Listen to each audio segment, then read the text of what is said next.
aconteceu com ela. Opa, agora aqui está gravando, né? É, Então, falei. eu comecei a estudar a fundo, comecei a estudar neurociência, epigenética, física quântica, as leis da biologia, e aí fui entendendo cada vez mais, me apaixonando bastante, e acabei fazendo algumas certificações, como de analista corporal, terapeuta integrativa vibracional, terapeuta neurobiológica, que na verdade é a medicina germânica, né, pelo método da Lila Machado, que ela nomina de MPC, hipnose clínica, na faculdade da Universidade Brasileira de Hipnose, e é isso. Eu sou, na verdade, uma apaixonada pela natureza, pelos animais, adoro pedalar, e uma eterna aprendiz da vida. É só isso. Então, hoje nós vamos falar sobre identidade, traços de caráter e um pouquinho sobre medicina germânica. É muita coisa, viu, gente? Eu queria começar pedindo para pensar um pouco em quem é você. Né? Será que a gente sabe quem somos nós? Quais são as verdadeiras forças que a gente tem? Quais são os nossos pontos vulneráveis? Será que o que são traços de caráter? Né? Será que você, quando você olha para você, você é um leão que se vê como um gatinho? Será que você é imenso e acha que é pouco? Ou o inverso, será que você é, acaba tendo um ego inflado, né, e vê mais do que você gostaria, né, se vê a mais um pouco, ou distorcido, na verdade, seria essa a forma melhor de falar. Então, o que é essa realidade que a gente vê? Né? Nós temos uma fórmula da realidade. Né? Os fatos, eles são simplesmente os fatos. Mas a realidade, a nossa realidade, ela depende da interpretação que nós damos para esses fatos. Então, ela passa pela nossa percepção de vida, pelo nosso arcabouço de vida, de relações que a gente teve, do nosso intelecto, do quanto a gente teve acesso a estudo ou a vivências mesmo. Então, a nossa realidade ela depende da nossa lente, e a nossa lente passa por tudo isso. Né? E nós temos um período de molde que é onde nós formamos os traços de caráter. Esses traços de caráter, vocês vão ver mais para frente, eles têm uns nomes um pouco estranhos, mas é a ciência que traz assim. Quem observou esses traços foi lá o William Reich, né? E eles têm aí uma fase de desenvolvimento. Então, nesse período de molde, tudo, absolutamente tudo o que nós vivemos, desde o ventre até os 5, 6 anos de idade, fica registrado na nossa memória celular, mesmo que a gente não lembre. O nosso sistema límbico ainda não está formado, então a gente não junta as coisas, não tem uma memória. Hoje, por exemplo, se eu falo para vocês, vamos comer uma picanha, você tem a imagem da picanha associada com o sabor, talvez você salive, você tem talvez uma ideia de um restaurante que você gosta. Então, essas informações elas estão associadas. Mas nessa primeira fase da infância, isso não acontece ainda. Então, mas fica registrado. O nosso cérebro ele ainda não tem um senso crítico. Tudo o que nós recebemos, tudo que nós ouvimos, tudo que nós vivenciamos desde quando estamos na barriga da nossa mãe, influencia na nossa constituição, vai nortear as nossas células, nosso corpo biológico. Né? E o nosso corpo biológico está sempre buscando por segurança e sobrevivência. Então, tudo que eu vou falar para vocês aqui tem a ver com física quântica, com epigenética, com neurociência e com as leis da biologia. Tá bom? Estou meio truncado aqui, mas é isso. E aí, para a gente começar, eu quero que vocês prestem atenção aqui nesse vídeo. Esse vídeo ele traz para a gente tanto a noção da física quântica, que a física quântica nos traz a ideia de que a consciência é a base do universo, tudo é informação, né? E tudo é frequência, energia e vibração. E isso molda o mundo.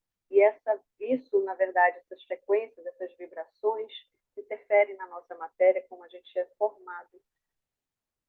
E a epigenética nos fala sobre o ambiente interferindo na nossa formação. Então, elas se casam. Vamos ouvir o vídeo, vamos ver o que esse vídeo traz.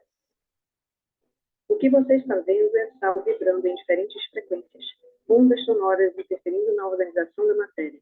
Vários padrões diferentes surgem de acordo com a frequência tocada. Todas as matérias do universo são compostas por átomos que vibram e se organizam, influenciados por frequências vibracionais. Isso também acontece com nossas células. O estado de saúde e de adoecimento estão relacionados com as vibrações que se modificam em razão das nossas emoções. E isso, senhores, não sou eu que estou dizendo, é a ciência, né? E aqui a gente vai ver mais um videozinho muito interessante. Prestem atenção, que aqui é onde a gente vê como a criança ela se autorregula através do ambiente, de como as pessoas que estão à sua volta reagem, e ela capta essa emoção. Preste atenção no vídeo, é bem interessante. Oh, I'm sorry. Oh, you okay? Oh, it's all right. Oh, I'm sorry. I didn't mean to hurt you.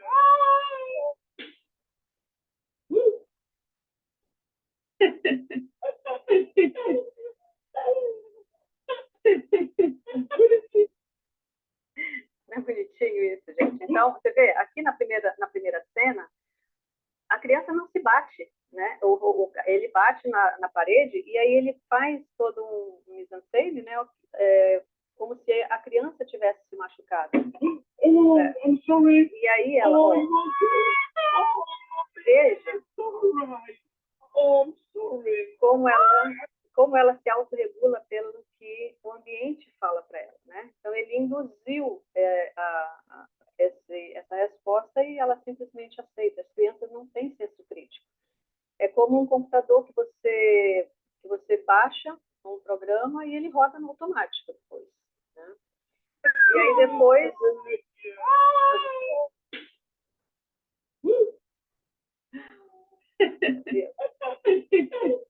E aqui ela se bateu realmente, e aí como a reação do adulto que estava próximo foi diferente, foi uma brincadeira, então é interessante, né? Ver isso. A criança é pura emoção, né? Nós todos, na verdade, somos pura emoção. E aí eu faço um convite para vocês pensarem comigo do que nós somos feitos. Se nós pegarmos o nosso corpo e formos dividindo o nosso corpo, nós temos, dentro do nosso corpo, nós temos os sistemas, então nós temos o sistema respiratório, o sistema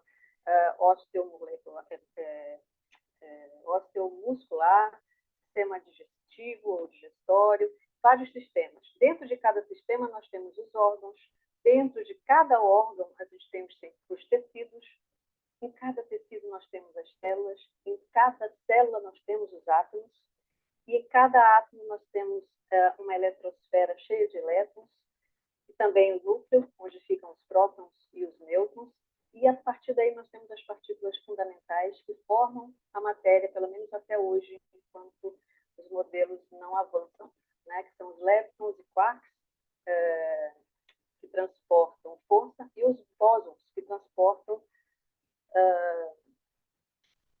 matéria, né? Entre eles o fóton, apesar de que o fóton não transporta matéria, mas temos, por exemplo, o bóson de Higgs, inclusive faço uma referência a Peter Higgs, que faleceu semana passada, com 94 anos, que foi o criador da partícula de Deus, como ela é conhecida, que é o bóson de Higgs. Então, voltando aqui, nós temos informação. Informação é energia, frequência e vibração. E aqui eu vou começar a falar um pouco sobre neurociência, né, e sobre o sistema de mielinização, a mielinização do sistema nervoso. E para falar do sistema nervoso, vamos olhar um pouquinho para um neurônio, que é a unidade básica, né, do sistema nervoso, que é o neurônio, a célula neurônio. Então, no neurônio, a gente tem o que é importante ver aqui. Aqui nós temos, né, os dendritos, o núcleo, e aqui nós temos o axônio, que eu gostaria que vocês fizessem fizesse uma correlação com a fiação elétrica de uma casa ou a fiação elétrica de um carro. Tá? O axiônio é como se fosse o fio elétrico. E a mielina, que é essa capa aqui, ó, essas capas aqui, que é uma capa de gordura, ela envolve o axônio, fazendo com que a energia que vai passar aqui por dentro, né, pelo axônio, vamos imaginar que é o fio elétrico, e aqui é a capa, a capinha de borracha do fio elétrico. Então, aqui é o cobre e aqui é a borrachinha que encapa o cobre do fio elétrico. Então, à medida em que a gente vai formando as nossas conexões neuronais, essa bainha de mielina vai sendo formada nessas conexões que a gente está formando. Em outras conexões que não são formadas, na verdade, vai acontecendo uma poda neuronal. Tá? Então, essa bainha de mielina, quando ela vai sendo formada, aonde ela está sendo formada, naquele caminho neuronal que está sendo formada, a gente vai ganhando sensação e controle. Então, olha só, nós nascemos com uma média de 80 bilhões de neurônios que vão sendo mielinizados durante a primeira infância, né? Que vai ali até 5, 6, 7 anos, a ciência diverge um pouco, mas durante toda a primeira infância. E a gente vai formando essas sinapses em decorrência do desenvolvimento, né, e da interação que a gente vai tendo, a gente vai percebendo o mundo à nossa volta, como são as relações, como que a gente vivencia, se nossos pais são amorosos, se não são, como eles se relacionam entre si, inclusive, a gente vai percebendo tudo que tudo que está acontecendo à nossa volta, e as nossas conexões neuronais, elas vão se fazendo, vão se formando em decorrência disso. Então, por exemplo, se eu sou uma criança que nasci infelizmente, numa família em que os pais vivem brigando entre si, não é um ambiente legal, é um ambiente hostil, a reação, as conexões que eu vou fazer são de determinada forma. Totalmente diferente de outra criança que nasce e vive e cresce num ambiente saudável, alegre, feliz. E isso, na verdade, é diferente em cada um de nós. Cada um de nós, imagina, em média 80 bilhões de neurônios fazendo conexões aleatórias de decorrência do que a gente percebe no mundo. Tá? Então, os neurônios eles levam a informação para todas as partes do corpo. Assim como a fiação elétrica de uma casa, né, ela leva a energia para todos os até o ponto ali onde a gente precisa da energia. Então, os neurônios eles vão levando essas informações para outras células, que podem ser outras células nervosas, mas também para todas as outras células do corpo. Tá? E aí, o bebê cria até 1000 sinapses por segundo. Vocês conseguem imaginar isso? 1000 sinapses por segundo. E com o tempo vai acontecendo o que a gente chama de poda neuronal. Então, a gente nasce com uma possibilidade absurda de conexões, de possibilidades, né? Fazendo aqui uma analogia, seria um campo de infinitas possibilidades. E aí a gente vai crescendo, vai começando a formar caminhos neuronais, redes de circuitarias neuronais que vão agir ali, agir e reagir, né? De acordo com as informações que a gente vai introjetando em função do que a gente está vivendo. E aí, aqui na segunda imagem, você já vê que já diminuiu um pouco.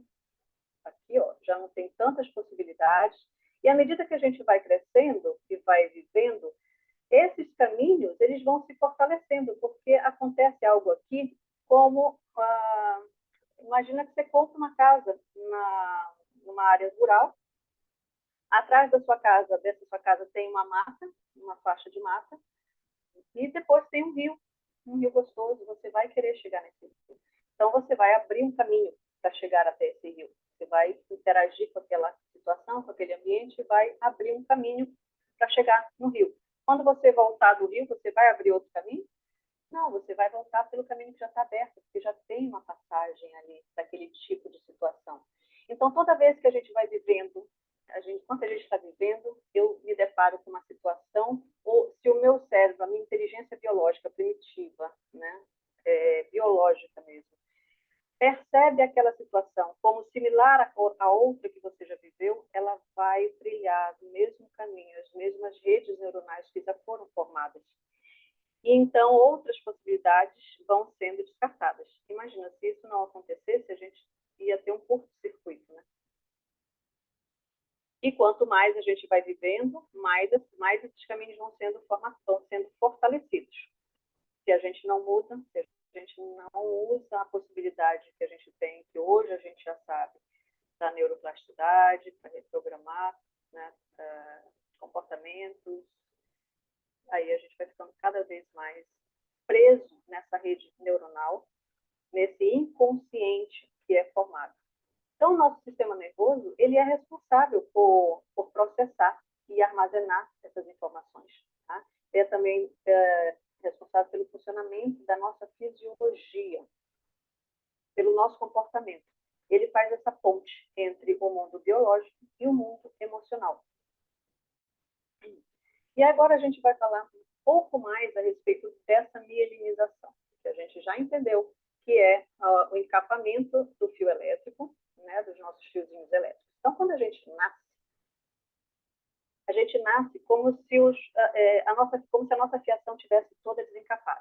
Como se não. Na verdade, a gente nasce assim mesmo, sem os nossos fiozinhos todos desencapados. É por isso que, quando a gente está na barriga da mamãe, a gente fica chutando. Não é porque está chutando, na verdade é porque a gente não tem controle algum dessa energia de vida que a gente já tem. Então, dissipa, né? A energia dá choque, aí dá aqueles espasmos lá do bebê dentro da barriga, né? Que a gente diz que está chutando. Então, a mielinização, ela começa no sentido, ela acontece no sentido crânio-caudal. Então, quando a gente nasce, a gente vai começando a mielinizar da cabeça para baixo. É por isso que a gente primeiro começa a ficar com o pescocinho durinho, né? O bebê nasce todo molinho, daqui a pouco ele está com o pescocinho um pouco mais durinho. Aí, daqui a mais um tempo, essa mielinização vai descendo e ele está vivendo. E aí começa a ter controle, um pouco mais de sensações e controle na parte dos bracinhos. E cada vez que essa mielinização vai descendo, a parte que já está mielinizada vai se fortalecendo. Então, eu vou ganhando mais controle e sensação na parte torácica, e a que já estava mielinizada vai ficando cada vez melhor. Então, eu vou tendo mais controle ainda dos meus bracinhos, das mãos, de segurar uma madeira. E aí vai continuando essa mielinização. Daqui a pouco a criança começa a caminhar, né? Vai tendo mais sensação e controle na região das pernas, até que chega na região sacral, e ali é onde a gente vai ter, então, as sensações, mais sensações de controles mais finos, né? Das pernas, dos esfíncteres, e a partir daí isso vai só melhorando, ficando mais concreto, vamos dizer assim, né? Mais forte. E o que são esses traços de caráter? Né? Vou voltar aqui um pouquinho.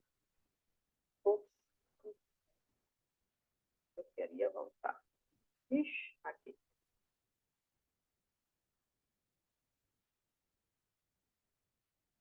Aqui, quando a gente está falando dessa mielinização, ao mesmo tempo que ela vai acontecendo, a gente vai ganhando mais sensação e controle, a ciência trouxe alguns nomes interessantes. Então, quando a gente está na barriga da nossa mãe, está se desenvolvendo o traço de caráter que a gente chama de esquizoide. Tá? Então, aí a gente está aqui na região da cabeça mesmo.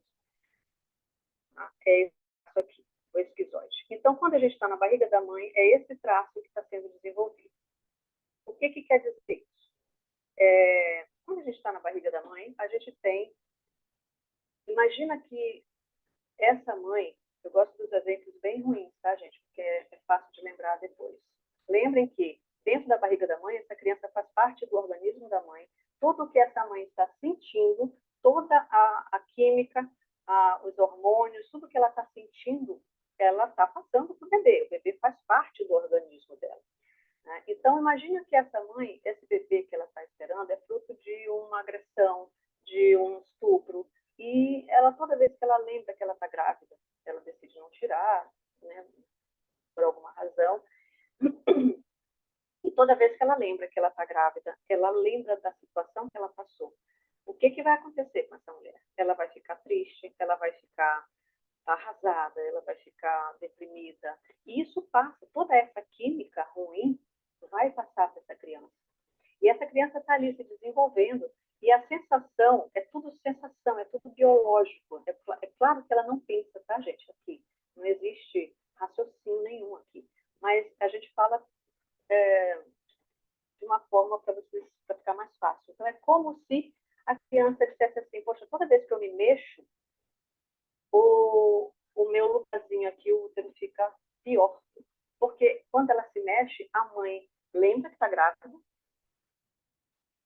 aí vem todas aquelas emoções ruins do que ela passou, então isso faz com que o útero se contraia, com que aquele espaço ali onde do útero fique ruim, fique mais duro, fique mais frio, e essa criança, ela percebe que ela não, como se ela fosse rejeitada mesmo, ela sente essa rejeição, ela percebe, ela sente essa química da rejeição, da tristeza. E o que acontece, então? É como se ela dissesse, é melhor ficar bem quietinha, porque quando eu me mexo, quando eu existo, o meu mundo fica pior.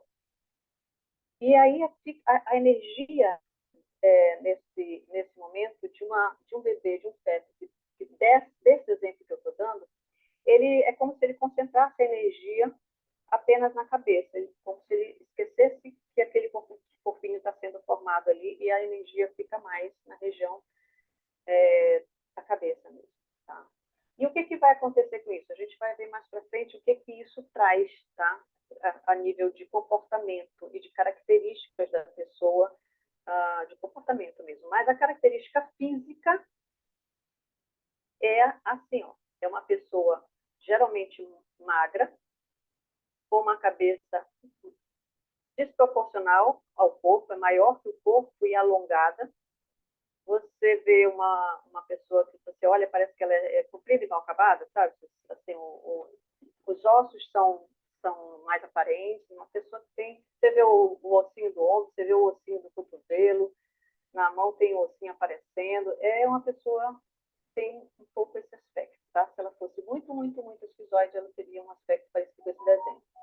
Já a oral, o traço oral, ele começa a ser formado quando a criança nasce. Então, a criança nasceu, uma semana depois que ela nasceu, já começa a ser formado o traço de caráter oral. O que a criança está vivendo nesse momento? Ali da segunda semana de vida até um ano, mais ou menos. A criança está completamente envolvida com a mãe e tudo vai na boca.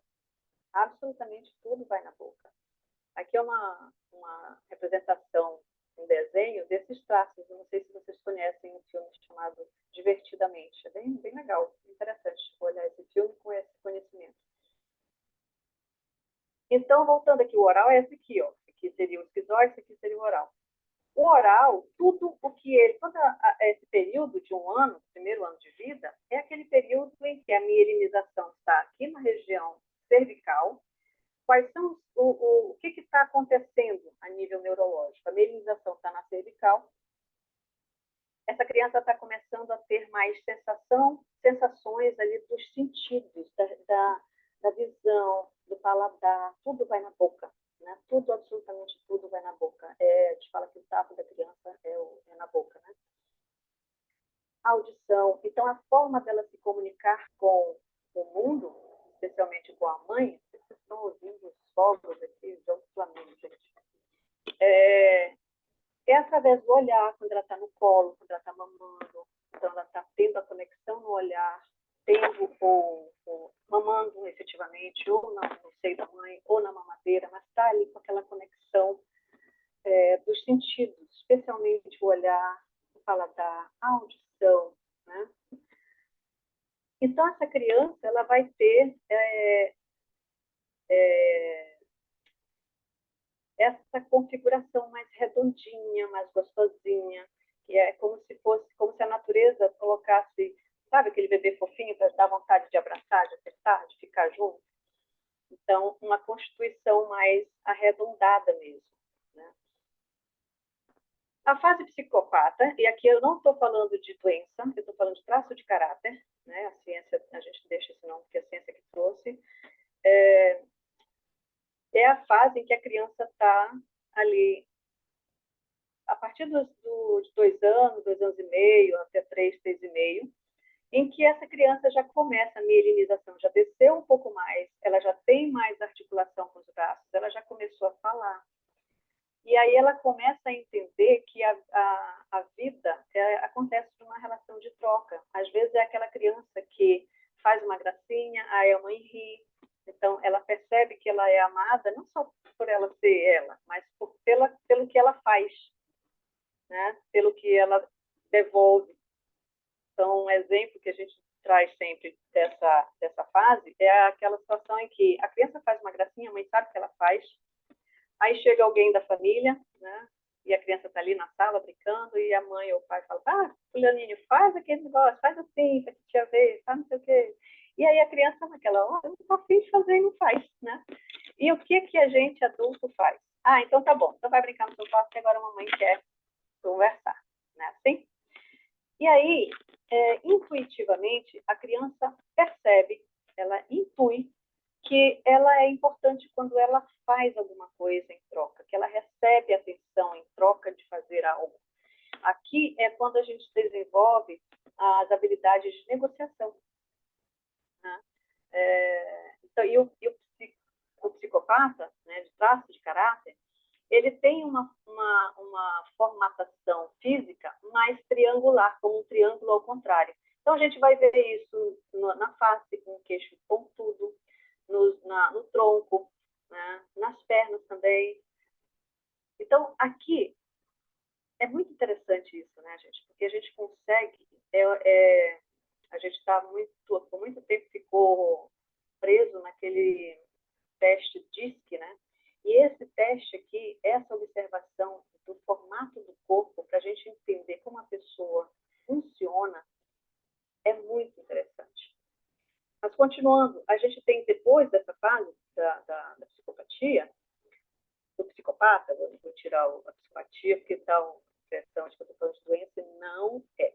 Aí a gente tem o traço masoquista. O masoquista é aquela fase que a gente chama de fase do desfraude. Então, é assim, a criança já parece um mini adulto. Então, ela já fala direitinho, né? Claro, dentro da possibilidade daquela idade, mas já fala direitinho, já caminha, já entende, já forma frase, né? Parece um mini adulto, uma coisa gostosa. E aí a gente acha que realmente essa criança é um mini adulto. E, na verdade, ela não é.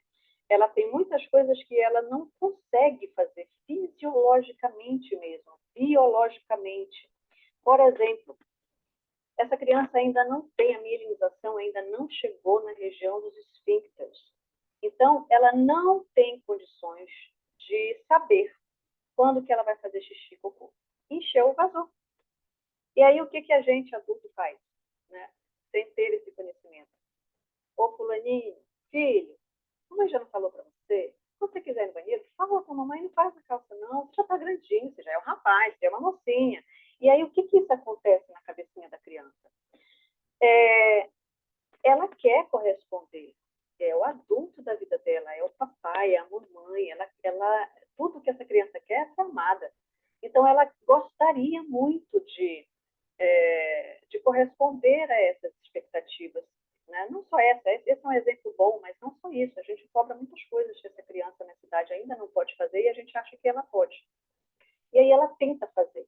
Nesse exemplo, por exemplo, do desfraude, o que ela faz? Ela se trava toda muscularmente falando, ela trava o músculozinho do bumbum, ela se trava toda na tentativa de não deixar sair o cocô e xixi fora do lugar, para satisfazer a expectativa daquele pai, daquela mãe, da pessoa, do adulto que está com ela. Isso traz consequências para o corpo, físicas mesmo. Então, essa criança ela vai ficar mais quadradinha. Você vê, sabe, essas pessoas fortes que são mais marrentas. Você vai ver aqui, ó, quadradinho. São mais quadradinhos mesmo. E eles E, por fim, no final da mielinização, quando aquela mielinização está chegando na região sacral, aquela última parte, aí vai ser a hora de ser formado o traço rígido. Esse traço é quando a criança começa a perceber que o mundo é feito em partes. Né? Então, o papai tem a mamãe, o tio tem a titia, o vovô tem a vovó, o cachorrinho tem a cachorrinha para ter neném. E a criança quer o par, naturalmente quer o par dela. E o par natural dessa criança vai ser o pai ou a mãe, dependendo, obviamente, do sexo da criança. Né? Então, independente se o pai é presente ou não, tá? Mas existe um pai ideal na mente dessa criança, ou uma mãe ideal, caso não esteja presente. E essa criança começa a ter como se fosse uma disputa, né? Imaginar uma menininha, a menininha do papai, a princesinha do papai, aquela coisa linda. Mas na hora de sair à noite, a menininha fica sozinha, ou com o irmão, com a babá, e o papai sai com a mamãe. Na hora de dormir também, o papai vai dormir com a mamãe. Então, assim, é como se ela tivesse que disputar isso. Cria o corpo físico, a inteligência biológica. Não tem absolutamente nada sexual aqui, gente. É uma necessidade biológica de presença, de carinho, de afecção. E aí o corpo se molda para que numa próxima disputa, entre aspas, ela seja mais atraente. Então, sabe essas pessoas que são bastante bonitas fisicamente mesmo, acinturadas, parece que foram moldadas, talhadas mesmo, né? Elas passaram por essa fase de uma forma mais forte. Então, aqui é um exemplo do esquizoide. Está vendo? Magricela, né? Uma pessoa bem, bem magra e com a cabeça bem grande, né? Comparando com o corpo. Você vê que ele tem o rosto alongado, a testa dele é bem grande comparando com o resto do corpo, do rosto. Então, tem alguns traços, isso a gente analisa dentro de análise corporal, faz parte da minha anamnese.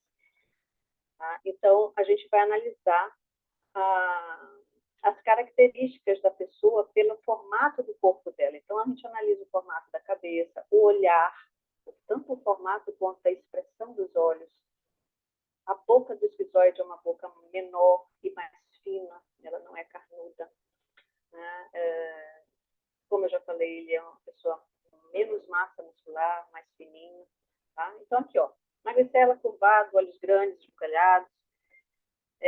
São pessoas que precisam de espaço. Essas pessoas, eles têm aquela sensação lá do útero, vamos lembrar, que esse traço é formado quando está no útero.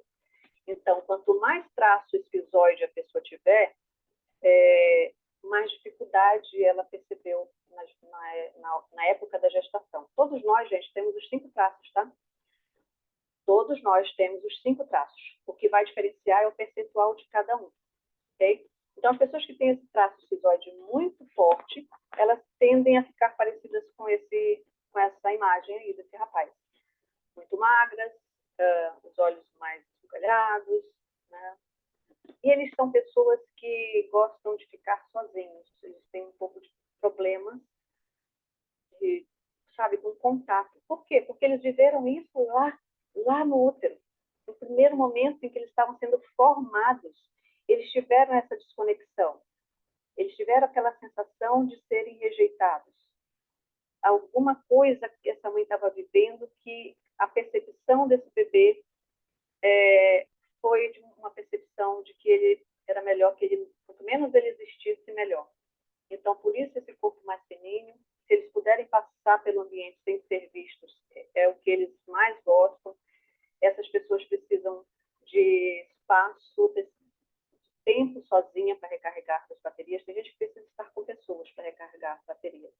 Mas os esquizoides, eles precisam de um tempo sozinhos. É quando eles se recarregam, quando eles ficam bem. Essas pessoas têm propensão a problemas de pele, adoecimentos de pele. Tá? Ele é meio desligado também, esquece datas, e é bem desorganizado.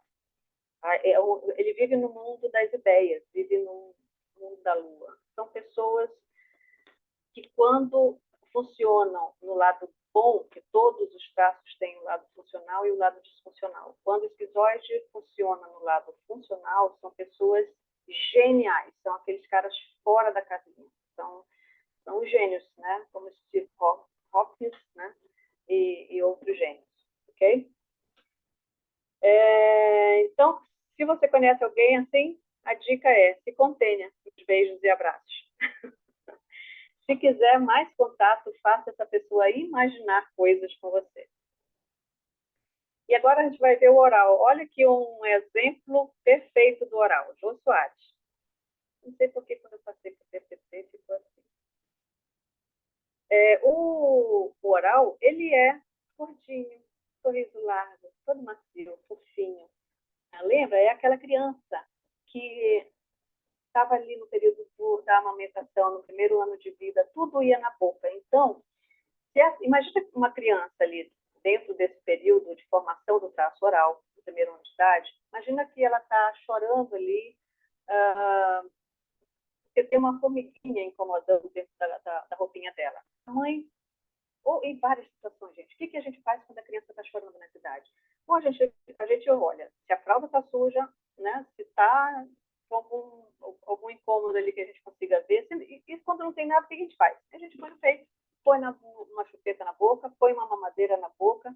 Então, essa criança aprende neurologicamente falando, o caminho, né, que foi traçado ali é de que quando tem um problema, se resolve colocando alguma coisa na boca.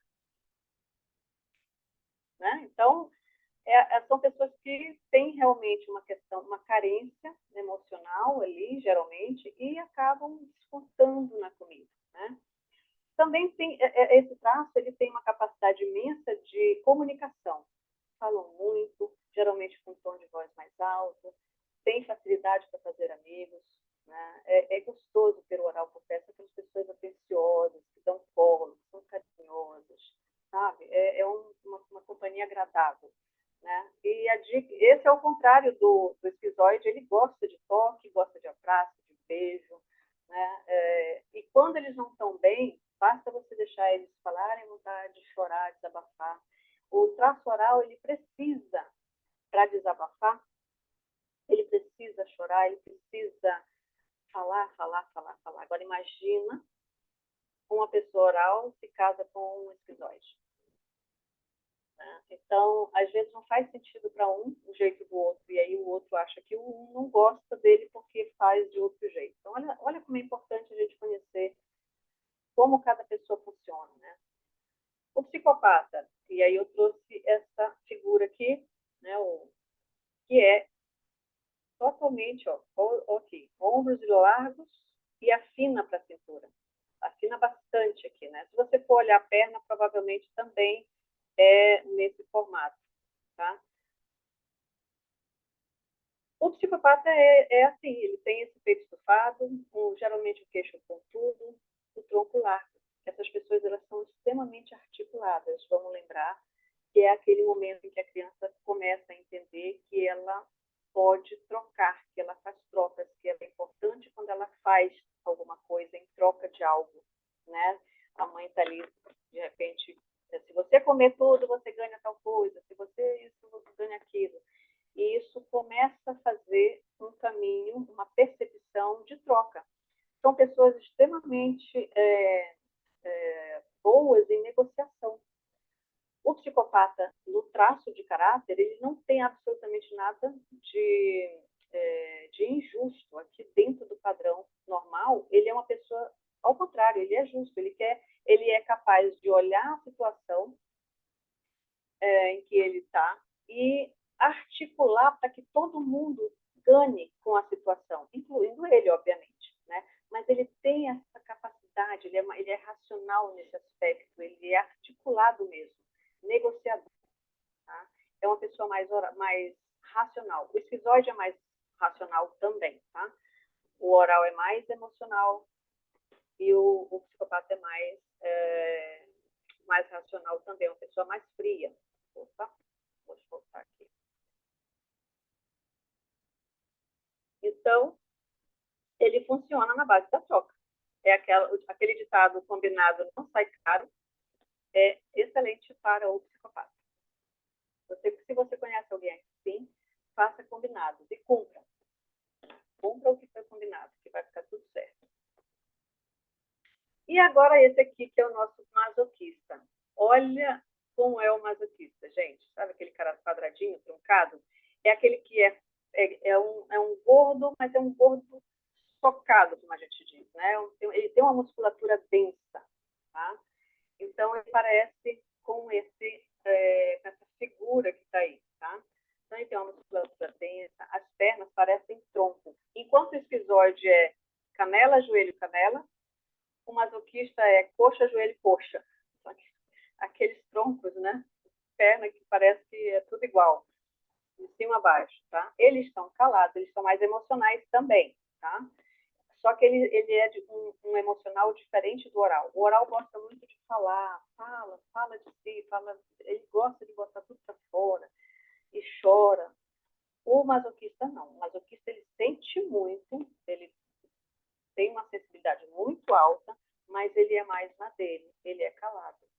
Né? Lembra que ele foi feito para segurar o que não era para fazer na hora. Então, né, segurar coisa ruim. Então, ele segura, ele guarda tudo para ele não consegue falar sobre si, ele tem dificuldade de falar sobre as coisas dele, ele é mais durão, parece durão, mas no fundo eles são super, super sensíveis, tá? E eles são muito atentos aos detalhes. Se você quer, por exemplo, uma pessoa para trabalhar numa empresa para olhar detalhes de planilha, né, não dá para colocar um esquizoide, nem um oral. Você precisa de um masoquista nesse caso. Então, olha como é interessante a gente entender pelo formato do corpo. Né? E aí, esse cara aqui ele não suporta receber críticas e ser chamado a atenção na frente dos outros. Então, não faça isso, que aí não vai dar certo. Ele realmente vai ficar muito mal e ele vai acabar se travando cada vez mais. Parece uma panela de pressão, uma hora vai explodir. E aqui a nossa rígida. O rígido, ele tem um corpo que parece que foi esculpido realmente. E não é porque fazem ginástica. Quando fazem, melhora. Mas, assim, são pessoas que são naturalmente esculpidas, parece que foram esculpidas, têm uma musculatura torneada, são mais atléticos, né? Eles têm essa beleza cultural, né? Que a nossa cultura exalta. Mas por quê? Porque realmente eles têm uma energia, e lembra que tudo é frequência, energia e vibração, a vibração dessas pessoas ela é mais forte. Onde essas pessoas chegam, mesmo quando elas não querem, elas chamam a atenção. Elas parece que estão sempre no palco. Né? E elas gostam disso. Né? Só que muitas vezes acaba tendo até um problema grande, por exemplo, com mulheres, porque mesmo quando elas não querem, elas chamam a atenção. Elas têm uma energia forte mesmo. Isso mesmo. E são agradáveis, né? Tem uma forma de falar que parece que está dando mole, e não é, nem sempre é verdade, mas isso pode trazer problemas, inclusive, nesse sentido. Tá? Adora desafios, adora aventuras, né? E a energia sexual dessas pessoas realmente é gigante. Tá? E aí a gente fica se perguntando como que a gente pode usar todas essas informações, né? Para autoconhecimento, então, se você quer se conhecer melhor, entender um pouco mais sobre como foi lá a sua infância, que às vezes muitas vezes está no subconsciente, né? 95% do nosso tempo é inconsciente. Você pode usar isso para conhecer a si mesmo, para lidar melhor com as pessoas de modo geral, pode ser cliente, pode ser seus amigos, seus familiares, seus colaboradores, perceber também onde você consegue colocar melhor no colaborador, como eu falei ainda há pouco. Se eu tenho uma vaga para vendedor, para ficar ali vendendo produto, falando com todo mundo, quem que eu vou colocar, gente? Eu vou selecionar uma pessoa que tem mais traços de esquizóides ou uma que tem mais traços do oral? Que adora falar, que adora estar com as pessoas. Tá. Agora, essa oral, ela precisa saber que os clientes são diferentes também. Então, um treinamento interessante também para os colaboradores. Através desse conhecimento, a gente pode entender as dificuldades nas relações. Né? As pessoas são diferentes. Então, e a gente tende a achar, como a gente funciona de tal forma, a gente a princípio, acha que se o outro não devolve algo parecido, é porque não gosta, né, está desinteressado, e às vezes não é, às vezes é a forma de funcionar mesmo, tá? A gente usa isso também para pacificar os conflitos, exatamente nessa mesma pegada, né, fazendo cada um entender que as pessoas funcionam diferentes e a percepção de cada um é diferente. E também, e aqui a gente faz um link para a medicina germânica, isso também nos auxilia para compreender adoecimentos. Como assim, Ana? Então, vamos falar um pouco agora, né, a pedido do meu querido Marcos, sobre um pouquinho sobre a medicina germânica. Tá? O que a medicina germânica, deixa eu adiantar um pouquinho aqui para a gente falar de onde ela vem, Ana, né? Ana, Oi, nós oi. temos uma pergunta do Cláudio ali que levantou a mão, tá? Tá. Quer fazer agora? Pode fazer. Eu estou, na verdade, Posso eu não estou fazer? vendo. Minimizei aqui, deixa eu abrir aqui. Pode fazer, querido. Boa noite. Boa noite. É o seguinte, eu já fiz um curso algum tempo atrás de um grupo que dava esses mesmos 5 tipos, chamado Corpo Explica. Você Exatamente. conhece? Conhece Sim, esse sou pessoal? formada pelo curso Explica. Ah, então, Exatamente. Então, é um conhecimento que eles melhoraram e trouxeram essa possibilidade de medir, né? O Corpo Explica, eles trouxeram essa novidade para a ciência, que pegaram esse conhecimento que vem lá da época de Freud, de Reich, e eles, na verdade, a novidade deles, a inovação deles, foi a trazer a possibilidade de entender como que a gente consegue olhar para o corpo e medir quanto de cada um desses traços a gente tem, através da estrutura corporal. Era isso? não, que bom. Então, nós somos dois aí, né? Que é um esquizoide que está falando com você agora aqui, né? É, Meu principal. muito bem. Tá Infelizmente, eu vendo? vou ter que dar uma É bom saída conhecer, agora. não é bom conhecer isso, Cláudio? A gente entende Hein? muita coisa depois que a gente começa a entender isso, né? Ajuda muito, sim. Ajuda muito, sim. Ajuda muito. Então, eu recomendo realmente. Sim. Infelizmente, eu vou ter que dar uma saída agora, mas depois eu vou acompanhar a gravação aí, Tá tá? certo, tá certo. Tá. Obrigada pela sua participação. Obrigado aí por também, tá? Então, gente, continuando aqui a medicina germânica. A medicina germânica, ela veio, quem trouxe, né, esse conhecimento da medicina germânica foi o Dr. Richard Hammer. Ele foi um médico alemão e ele trabalhava com diversos pacientes oncológicos numa clínica lá na Alemanha.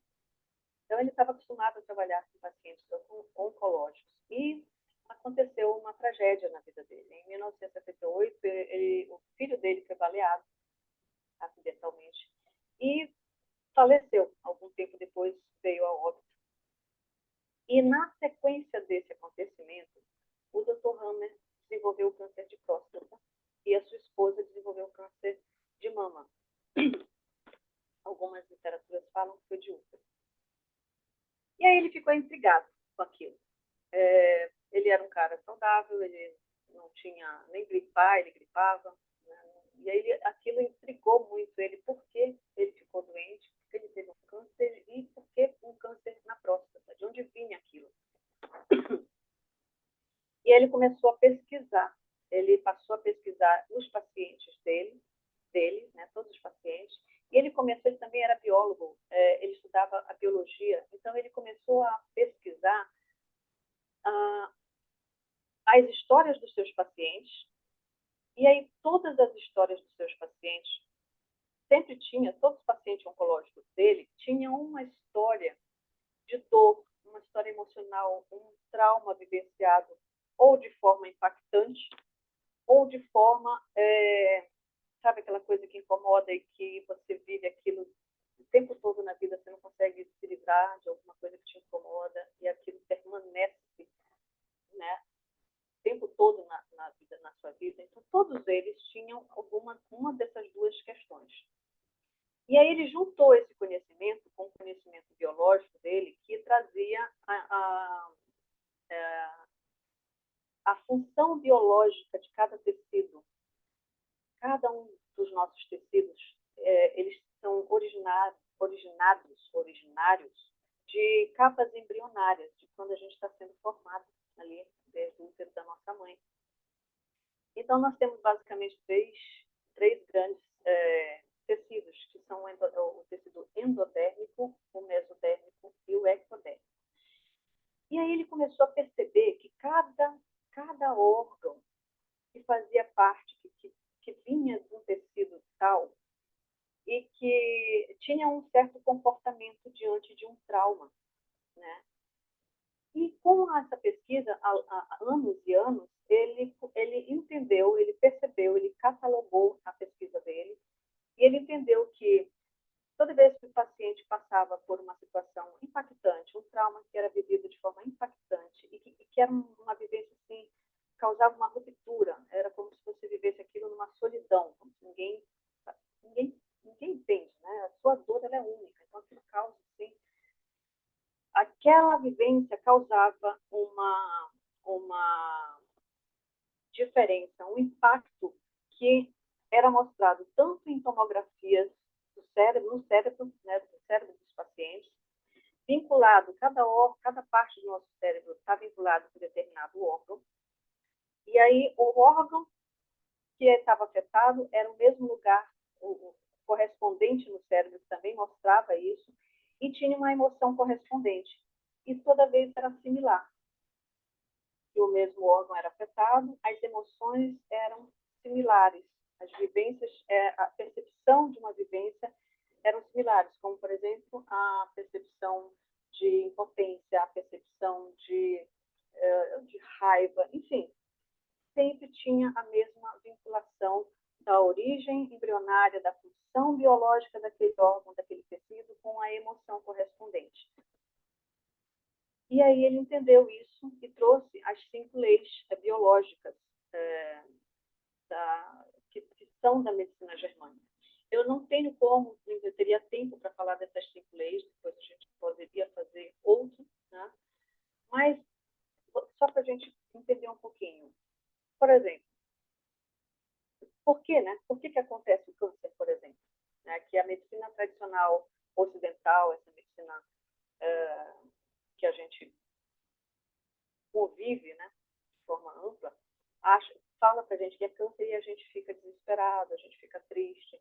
E, na verdade, o câncer ele é um programa biológico de sobrevivência. Por que o corpo desenvolve aquelas células a mais, que é o tumor? Né? Tem um motivo biológico, gente, primitivo para isso. Ou é proteção, ou é uma solução de um conflito, sobrevivência. Tá? Então, dependendo do tecido afetado, o objetivo é aumentar o funcionamento daquele órgão para ajudar a resolver o conflito. O Dr. Hammer, por exemplo, por que a próstata? Ele perdeu um filho.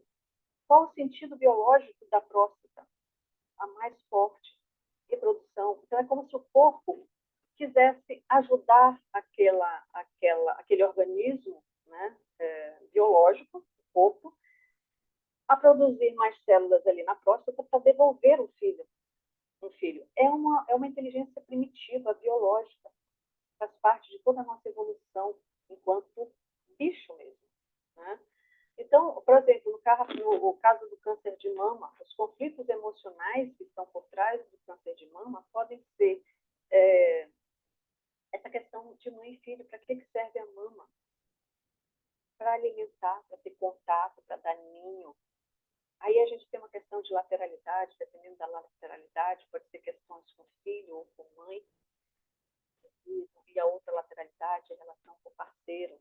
Então a gente vê milhares de casos de mulheres com câncer de mama, que é um câncer muito mais efetivo, né? Que acontece muito mais nas mulheres. Você vai fazer uma pesquisa, a maioria tem problemas de relação com o parceiro, com o marido, e aí isso começa lá atrás, tá? Nas vivências infantis, dificuldade com o pai, dificuldade enfim. E aí tudo vai se ligando, tá, gente? A vivência infantil, a gente tem essas informações no subconsciente, e de forma subconsciente ou inconsciente, é a mesma coisa, na verdade, tá? intenção é a mesma, é não estar no consciente, ela acaba atraindo vibracionalmente energia, frequência e vibração. A gente acaba inconscientemente se colocando em situações semelhantes. É muito interessante isso, tá? Muito louco também, né? Vou voltar aqui, essa parte aqui. Então, esse aqui eu acho que eu já falei. O trauma emocional que a gente tem e que desenvolve uma doença, ele tem tanto a questão do tempo quanto a intensidade. Então, eu já falei isso, né? Quando é um trauma impactante, de repente, você, sei lá, tem a notícia que perdeu um filho, um assalto, algo que impacta ali, e aquilo, se aquele impacto, ele como a perda de um filho, não tem como reverter, né? Então, aquele impacto, aquela vivência, ela vai fazer com que o seu organismo mude o funcionamento natural, normal, para tentar te proteger, para tentar resolver. Vou fazer um paralelo, que eu gosto desses paralelos, eles são interessantes para entender. Imagina uma fábrica. Se uma fábrica tem uma demanda maior, em princípio, você vai colocar aqueles mesmos funcionários que já estão ali trabalhando normalmente, você vai aumentar, vai dar uma hora extra, eles vão trabalhar um pouquinho mais. Tudo bem até aí.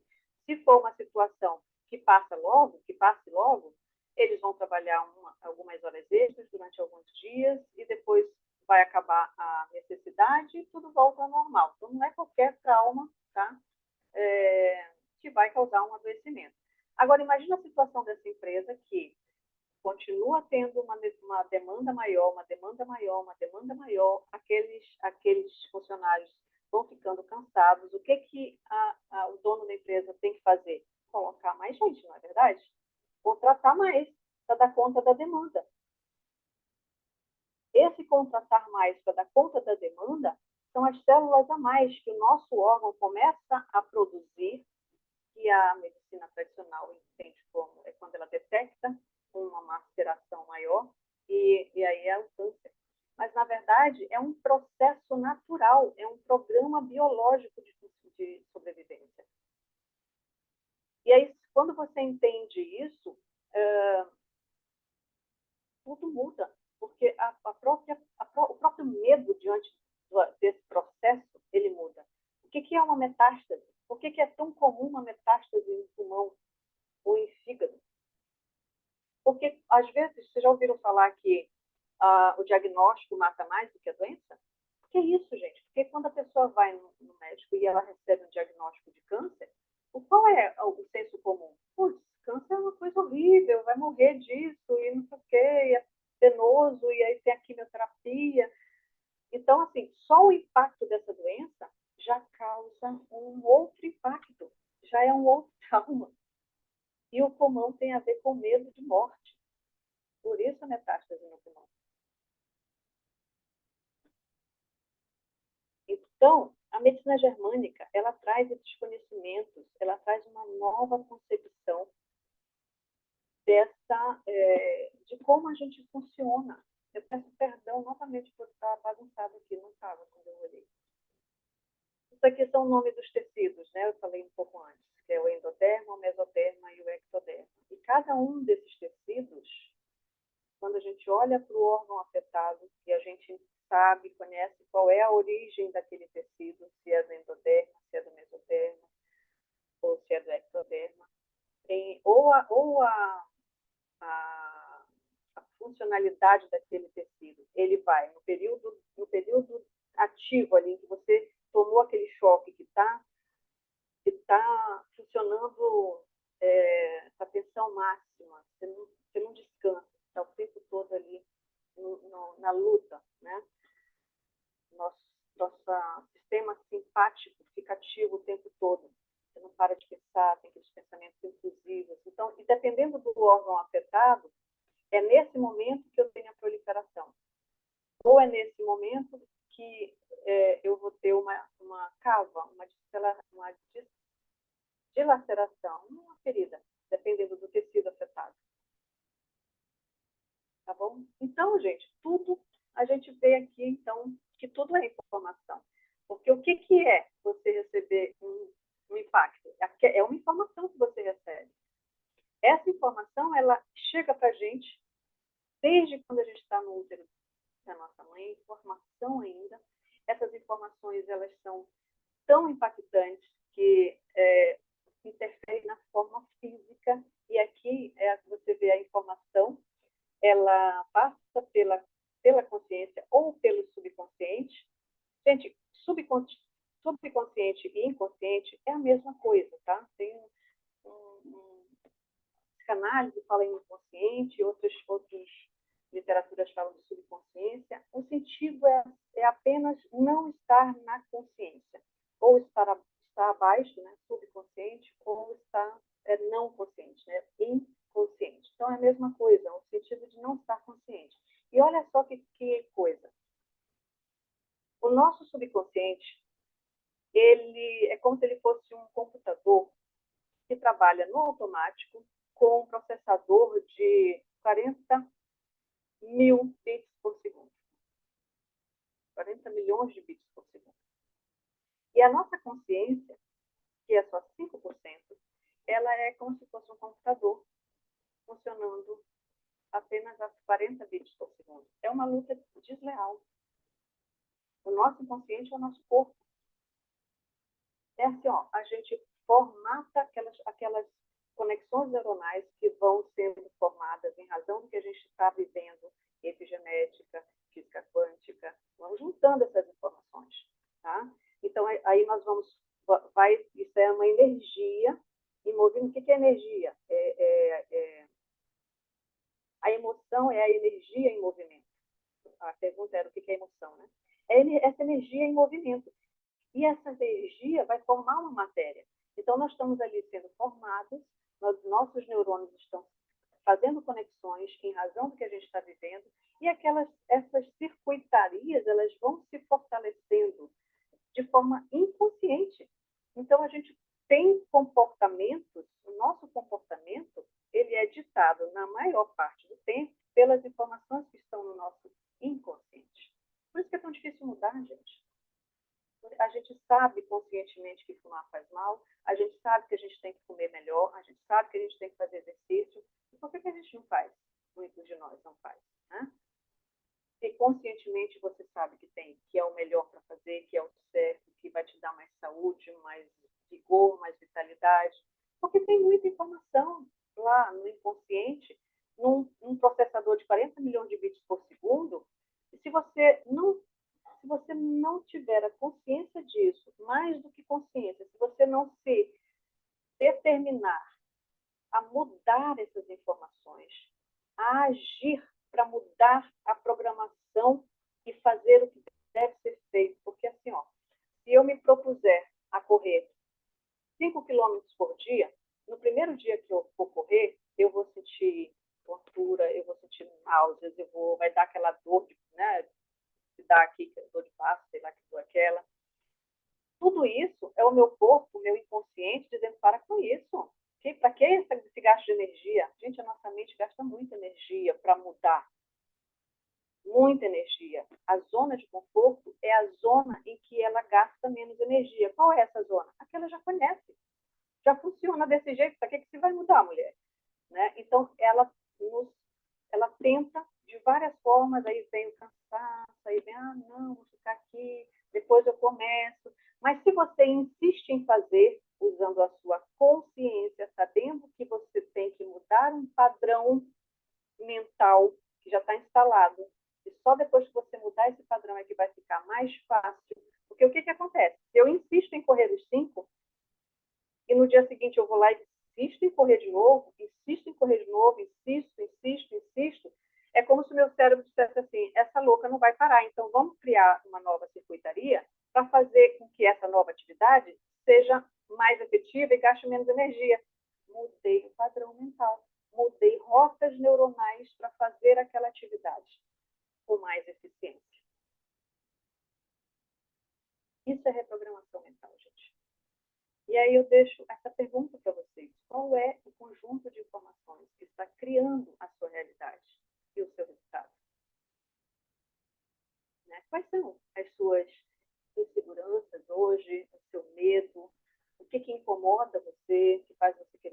desanimar, que deixa você com raiva. O que faz você ir embora, querer ir embora, largar tudo, querer, como as pessoas falam, né, chutar o pau da barraca?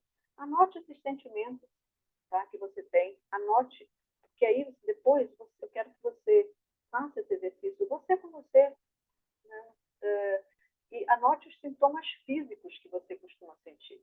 Você costuma ter dor de cabeça? Você costuma ter dor de estômago? Né?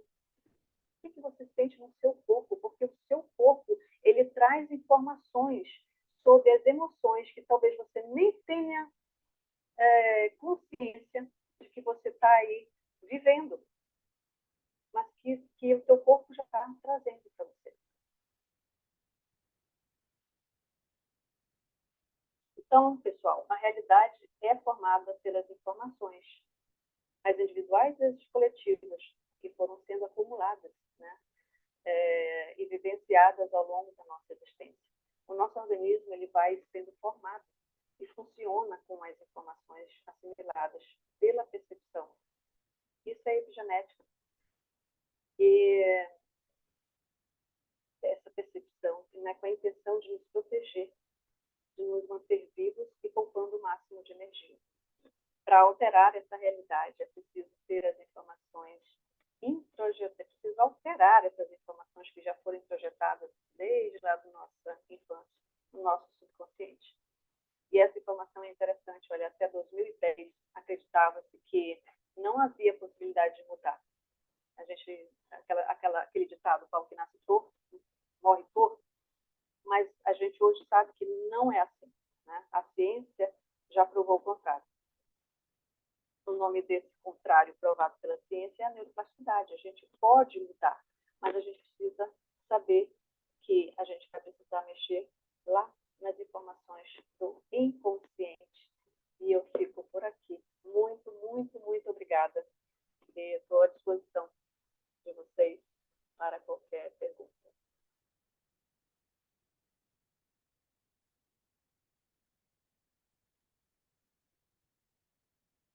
Ana, estava excelente, muito excelente. Mas eu acho que o pessoal está cheio de perguntas. Vamos ver se o Vamos pessoal tem lá. perguntas. É? Primeiro, Ana, eu gostaria que você voltasse o seu último slide para ver o seu endereço. Pode ser? Sim. Claro.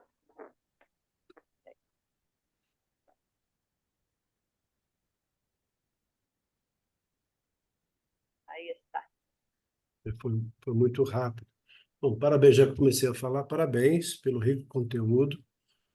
Tem tudo a ver, né? Porque não só o corpo explica, o corpo fala, mas tem aquela história também do corpo fala, né?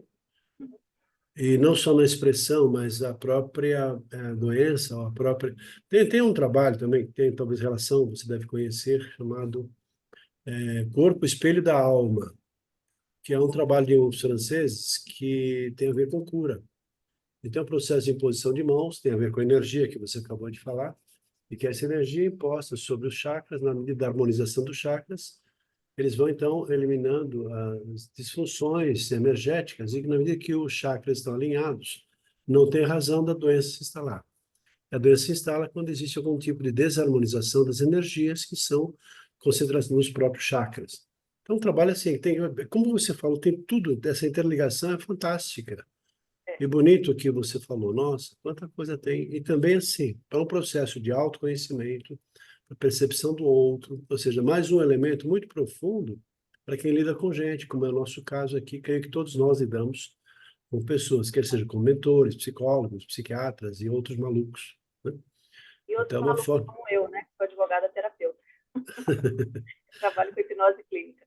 Mas que legal. A pergunta que tiver uma pergunta assim, eu estava pensando quando você falava assim, até que ponto que uma pessoa, na medida que ela medita, que ela tem assim um processo de transcendência, que está mais bem preparada nesse sentido, ela automaticamente se blinda para eventuais interferências externas, mesmo que tenham problemas, todos nós passamos por problemas, perdas de pessoas, sei lá, traumas, para que não tenhamos talvez uma doença instalada, na medida que a gente tem então um autocontrole, para que nós preservemos mais a nossa saúde. O que você pode falar a respeito disso? Olha, nós vivemos através desse corpo, né, biológico. Então, ele tem essa inteligência biológica e há momentos em que a gente não vai ter controle mesmo. Agora, o importante da gente ter essas ferramentas, esse conhecimento, é porque quando você se depara com uma situação na sua vida, que todos nós estamos, né, sujeitos a passar, a gente não se desespera, a gente conhece o processo, em vez de achar que é um problema de fora para dentro, a gente entende que é o nosso organismo que está ali num processo de autorregulação. Né? Quando você tem, por exemplo, eu fiquei encantada com esse conhecimento quando eu me curei de um câncer de pele. Eu estudava, queria entender algumas coisas que eu passei, e aí eu tive essa ocorrência, e aí eu disse, mas estou estudando tudo isso, vamos lá, vamos aplicar, né? E aí eu apliquei, e a ferida desapareceu em uma semana. Eu usei apenas um gel que chama Oxyflower, além da questão, né, de olhar para a questão emocional, de trabalhar esse lado. Eu só passei esse gel que é um gel que oxigena o tecido. Em uma semana fechou. E aí depois eu tive uma notícia, né, de que eu estaria com tireoidite de Hashimoto, e aí eu entendi, já conhecia, então eu até sorri quando a médica me falou. Ela disse, por que você está rindo? Eu disse, porque eu sei por que isso está funcionando assim. Por que meu organismo está funcionando assim? E aí eu, inclusive, disse para ela, eu não vou tomar nenhum remédio. Eu vou tomar as vitaminas, suplementos e tal, isso eu vou tomar. Mas remédio eu não vou tomar. Porque aí você, quando tem esse conhecimento, mesmo quando você passa, e a gente passa, ninguém está imune a passar um trauma, a gente está vivendo, e de repente você pode ter um impacto emocional de algo que aconteceu que está fora do nosso controle. Uhum. O único controle real que nós temos na vida é o controle sobre nós mesmos, de como você vai reagir às questões. E Esse aprender, é o né? único. Uhum. Eu tive a Então, oportunidade, pode falar. em relação à neurociência, estamos, penso que, arranhando nos começos de estudos que estão assim, começando mesmo, né? Muito avanço que teve, mas ainda nos primórdios de um processo todo de conhecimento profundo da mente. Eu tive a oportunidade de fazer um mestrado em neuromarketing. E assim, até que ponto que dopaminas, ocitocina e outros elementos, né, psicorretores ou transmissores, interferem também, não só na nossa reação, mas no nosso controle emocional. O seu entendimento, é claro que há substâncias também que podem ser ingeridas ou provocadas de tal forma, além das emoções naturais. O seu conhecimento, pelo que você pode dizer em relação assim, a estímulos que vão interferir nos neurônios, nas ligações sinápticas, que vão gerar, de qualquer maneira, um outro controle emocional para que haja talvez essa blindagem novamente em relação a eventuais ou até cura de doenças já existentes, não é? Sim, porque quando vamos voltar lá naquele exemplo da empresa, se a demanda por uma atividade extra, ela deixa de existir, a empresa volta para o funcionamento normal. Aí você não precisa dos funcionários extras. Né? Mas são muito poucos médicos ainda que já abraçaram essa nova medicina, sabe? Essa compreensão mais ampliada de como é que funciona o corpo, de que o adoecimento ele não é algo que vem de fora para dentro. Tem sempre relação com a vibração, com a energia que você está. O que aconteceu na época da pandemia? Né? Ok, existiu o vírus, mas por que pessoas, né, pegaram e outras não? Por que pessoas, às vezes, vivendo no mesmo ambiente, umas, né, ficaram muito debilitadas, até por óbito, e outras não?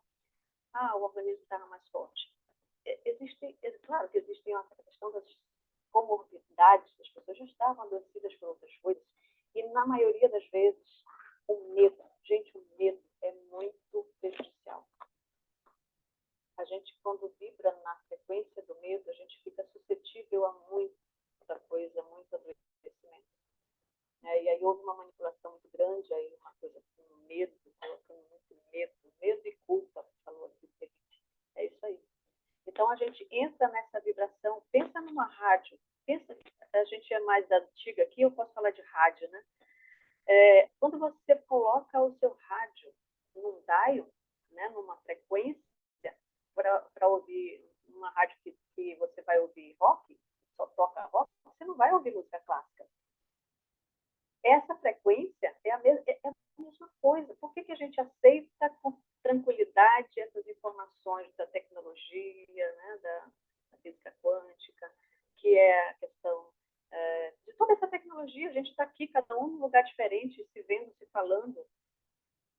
De onde vem isso? Né? Tudo é informação. Frequências vibracionais. A gente está conectado na mesma frequência aqui e agora, se vendo, se falando, né? Porque como que isso também não se aplica ao nosso corpo, à nossa saúde? Existe um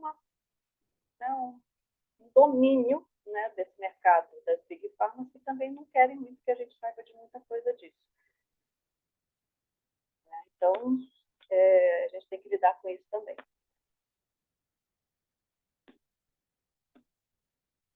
Mas ok? Muito obrigado. Nada, querido. Eu não estou olhando o chat, Marcos. Não sei se tem alguma pergunta lá. Eu não vi também.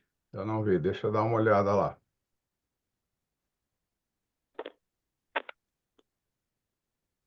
Aninha, me permita um comentário para você, Claro.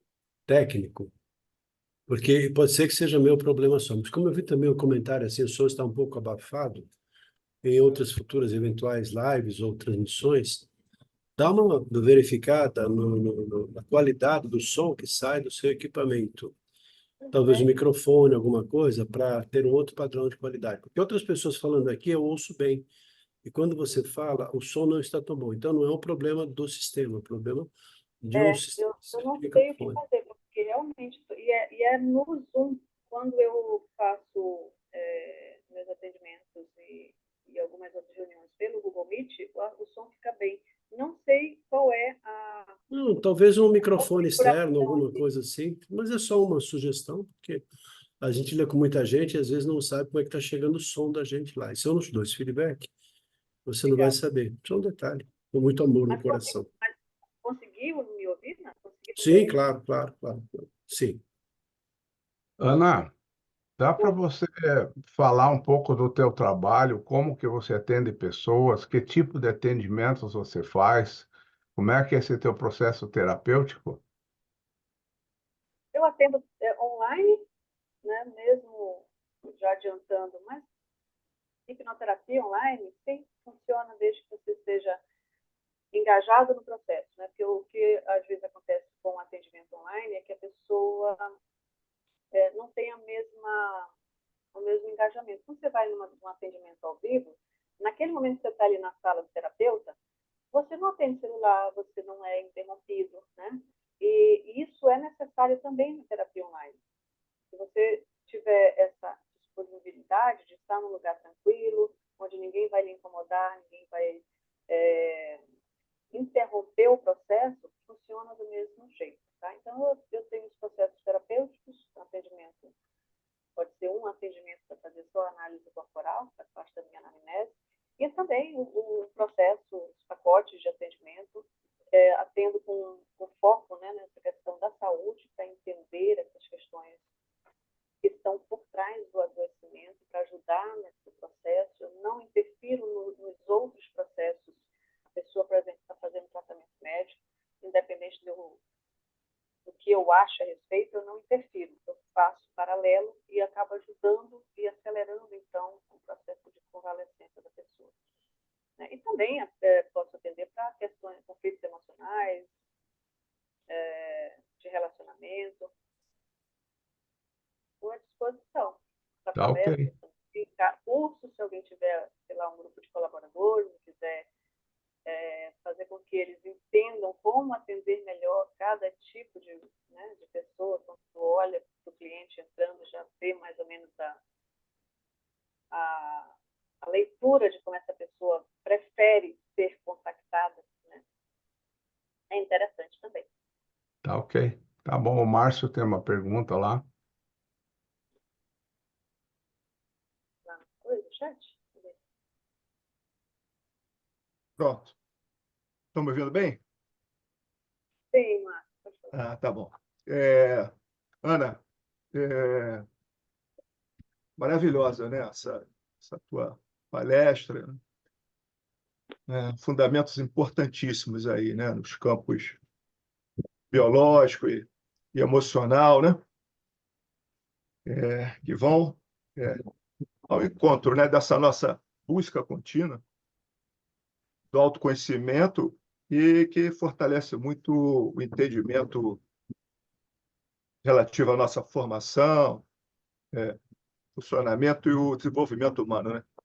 Transcrevi isso lá no chat, tá? Para você.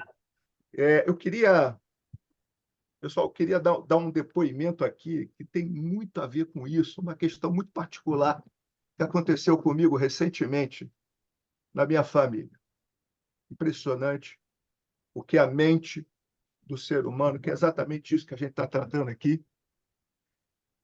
Um exemplo muito forte foi que eu costumo dizer que a criança, né, ela está meio que acima do bem e do mal, né? Totalmente. Aquele exemplo da criança, Ana, que você trouxe, né? Do pai que com a criança no colo bate com a mão, com as costas da mão na parede e dá o tom para a criança, para aquela situação, para a criança chorar, né? E ela chora. Ou então quando essa criança aí já por conta dela ela cai e quem está de fora dá o tom para ela sorrir e ela sorri, né? Então, a gente costuma dizer aqui, né? Isso é uma frase típica do nosso mestre, do Marcos, né? Tudo está na mente, né? Tudo está na mente. Agora eu vou narrar para vocês um fato que aconteceu recentemente na minha família. Meu pai, agora em meados de fevereiro, ele, aos 75 anos, passou por um processo de uma separação. Ele tinha uma união de mais de 15 anos com uma mulher, que era minha mãe, e aí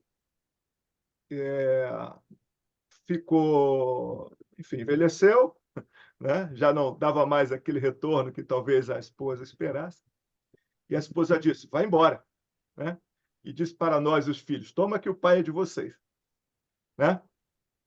E aí, imagina isso que foi na mente do meu pai, que já vinha passando por alguns processos no campo da saúde difíceis, desde o momento da pandemia, né? Enfim, e agora, o que fazer, né? Cada um com as suas questões aqui, a gente achava que aquela questão lá estava resolvida nessa altura da vida, né? E aí concluímos, inclusive tivemos uma decisão difícil, incluindo meu pai, de o meu pai ir para uma casa geriátrica, né? E ele foi, no dia 15 de fevereiro, ele entrou nessa casa geriátrica. E alguma das conversas com meu pai, ele disse assim, bom, eu indo para essa casa geriátrica, veja como é que vai a mente da pessoa. Uma fala dele que eu nunca esqueci, ele disse assim, vai ser bom que eu vou morrer mais cedo. Né? E, enfim, eu pensei, né, falar de mim, né, ficar comigo, eu disse, bom, é uma experiência que precisamos fazer. Eu achava que na minha casa ele não tinha espaço e nem ia ter o cuidado que talvez naquela casa geriátrica ele pudesse ter, mediante uma equipe multidisciplinar, tudo isso com atenção. Enfim, uma experiência. Meus amigos, meu pai entrou nessa casa geriátrica no dia 15 de fevereiro. No dia 8, próximo de abril, meu pai morreu. Né? Então, ele começou a ter lá dentro, ele começou a ter umas intercorrências de infecções urinárias, até alcançou os rins, né? E nós, sem muito entender o processo físico que aconteceu tão rápido, meu pai teve uma parada cardíaca na madrugada do dia 8 de abril, que já havia sido entubado e sedado na véspera no hospital, e morreu. Então, Ana, é isso, né? Eu acho aqui a análise desse fato é justamente isso, né? As intercorrências da vida, como vai na mente da pessoa, na sua história, e o final, né? No final, muitas vezes você falou da doença, do câncer, tudo isso. Como é que essas questões mentais desenvolvem, né, se sobrepõem aos aspectos orgânicos? Era isso que eu queria contribuir. A informação gera, né, a consciência, que gera energia, que gera matéria. Então, se você pegar, por exemplo, o exemplo do seu pai, eu sinto muito mesmo. Mas é interessante porque você traz uma questão que é muito comum, que é a questão, o rim, né? A infecção urinária, as infecções urinárias, elas nos trazem muito essa questão do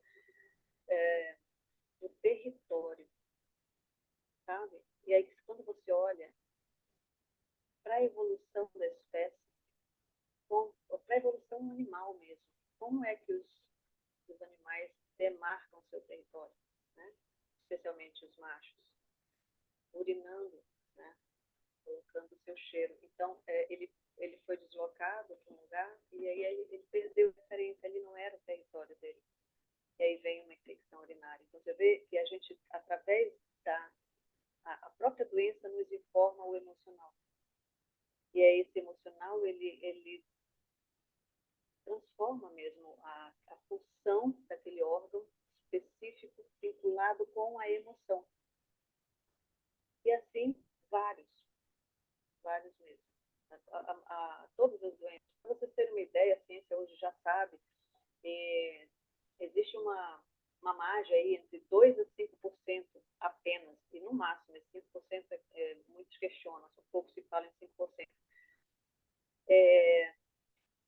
de que as doenças são, você já nasce com alguma predisposição. Tudo é epigenética, ou seja, é a interferência do meio no funcionamento do que a gente está vivendo. Por que quando a gente vai ficando cada vez mais, eu gosto de dizer que a gente vai ficando jovem há mais tempo,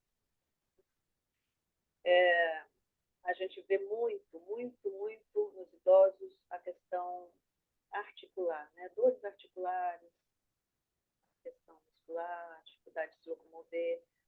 A gente olha para a questão biológica e aí você vê para que serve, né? A questão muscular, para se movimentar. Se você não consegue se movimentar, começa a ter dificuldade mesmo com as articulações. O tecido começa a ampliar um pouco para melhorar. Primitivamente seria para melhorar, mas você começa a ter isso, está relacionado com o sentimento de desvalorização. A gente começa a se achar inútil quando a gente começa a ficar velho. Isso é um alerta para todos nós aqui, porque nós estamos envelhecendo, né? Então, não se permitam esse sentimento de desvalorização, tá? Porque se vocês se permitirem, se a gente começar a achar que não vale mais, que não tem mais importância, e isso é comum, né? Porque a gente é o processo da vida, aí os filhos crescem, casam, vão embora, a gente começa a ficar só, né? Então, cuidem, né? Deem sentido, deem um novo sentido para a vida. Não se permitam ficar nessa posição e nesse lugar de o meu tempo passou, eu não presto mais nada, eu não sirvo mais, eu sou um incômodo. Né? Não se permitam esse sentimento. Tá ok. Márcio, muito obrigado por esse depoimento que você trouxe para a gente. É comovente, né? Muito comovente, muito forte também. Né? E também agradeço a presença de todos, tá? Principalmente aqui da Ana, que trouxe uma palestra maravilhosa. Parabéns. Nós vamos publicar seu endereço de atendimento aí no grupo, né? E se você quiser trazer algum assunto, algum tema, algum artigo, né? Você manda para nós que nós vamos aí publicar para você, tá bom? Então, o que você precisar publicar está tudo ok lá com a gente lá no grupo, tá bom? Então, muito obrigado a todos, uma boa noite, tá? E Obrigada. valeu, até a próxima, tá bom? Muito obrigado. Boa noite, Valeu, pessoal. Obrigado pelas palavras de vocês aí, tá? Obrigado. valeu. Boa noite, Foi Ana. Obrigado. Boa muito noite, bom. gente. Boa noite, gente. Valeu. Obrigado, Ana.